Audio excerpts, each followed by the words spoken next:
আশুলিয়ার তাজরিন ট্র্যাজেডির এক যুগ পার হলেও এখনও বিচার ও যথাযথ পুনর্বাসন না হওয়ায় ক্ষুব্ধ নিহতদের পরিবার ও আহতরা।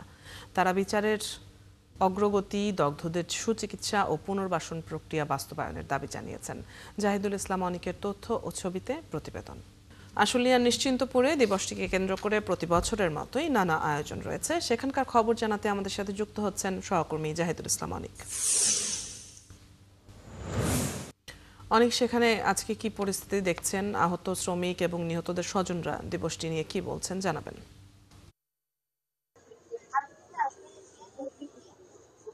অদিতি, আজ তাজরিন ট্র্যাজেডি প্রায় 13 বছর পূর্তি উপলক্ষে আমরা কিন্তু দেখেছি যে সকাল থেকে এখানে যারা নিহত হয়েছেন সেই নিহতদের স্মরণে কিন্তু ফুল দিয়ে শ্রদ্ধা জ্ঞাপন করেছে নিহতদের পরিবার এবং আহতদের পরিবার সহ বিভিন্ন শ্রমিক সংগঠনের নেতাকর্মীরা। আপনাকে জানিয়ে রাখি যে 2012 সালের 24 নভেম্বর ঠিক সন্ধ্যা 6টা 45 এই তাজরিনে কিন্তু অগ্নিকাণ্ডের ঘটনা ঘটে এবং সেই অগ্নিকাণ্ডের ঘটনায় কিন্তু 114 জন কিন্তু আগুনে অঙ্গার হয়ে যান। এবং আমরা সে সময় দেখেছি যে অনেকেই কিন্তু নিজের জীবন বাঁচাতে এই ভবনটির ঠিক বিভিন্ন তলা থেকে কিন্তু তারা লাফিয়ে পড়েন, সে জীবন বাঁচানোর চেষ্টা করেন, কিন্তু তারা জীবন বাঁচাতে পারলেও কিন্তু স্বাভাবিক জীবনে কিন্তু তাদের আর ফিরে আসা হয়নি। অনেকেই কিন্তু পঙ্গুত্ব বরণ করেছেন। এখন আমরা দেখেছি যে গতকালকে ঠিক সন্ধ্যা 6টার পরে তারা মোমবাতি প্রজ্বলনের পর 1 মিনিট নীরবতা পালন করেন এবং যারা আহত শ্রমিকরা আছেন তারা কালকে থেকে কিন্তু এখন পর্যন্ত এখানে অবস্থান করছেন।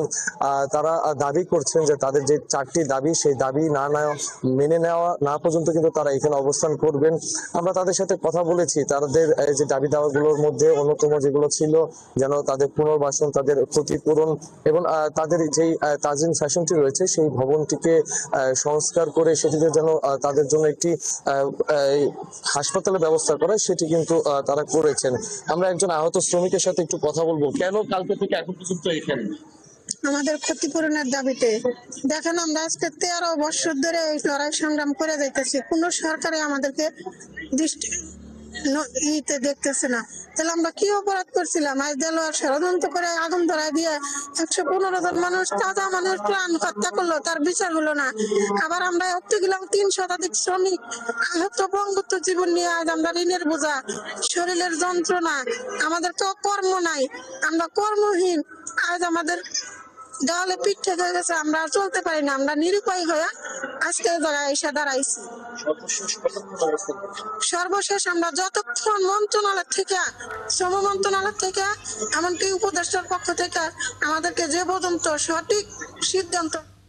অনেক আপনার মাধ্যমে আমরা সেখানে নিহতদের স্বজন এবং আহতদের কথা শুনছিলাম। দর্শক, আশুলিয়ার নিশ্চিন্তপুরে তাজরিন ফ্যাশনের এই দিবসটিকে কেন্দ্র করে যে আয়োজন তা জানছিলাম আমরা।